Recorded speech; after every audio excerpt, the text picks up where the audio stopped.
தீமையை வெறுப்பது கர்த்தருக்கு பயப்படும் பயம். பாத்தீங்களா?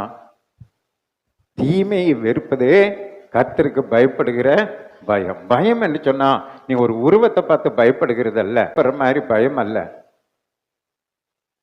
தீமையை நீங்க வெறுத்தீங்கன்னா போதும். நீங்க யாருக்கு பயப்படுறீங்க?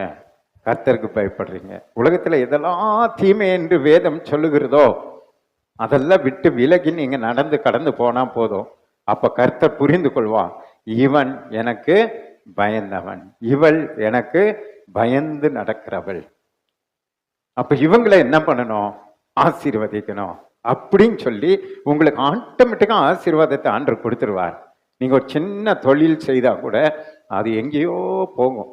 காரணம் என்னன்னா, ஆபிரகாம் கிட்ட சொன்னது போல உங்க கூட சொல்லுவாரு, இப்பொழுது நீ எனக்கு பயப்படுகிறவள் என்று நான் அறிந்திருக்கிறேன் என்று சொல்லி அந்த பயத்தை கண்டு, கர்த்தருக்கு பயப்படுகிற பயத்தை கண்டு உங்களை படிப்படியாய் கர்த்தர் ஆசீர்வதித்து கொண்டே இருப்பார். நம்புறவங்க மட்டும் ஒரு ஆளிலேயே சொல்லணும்.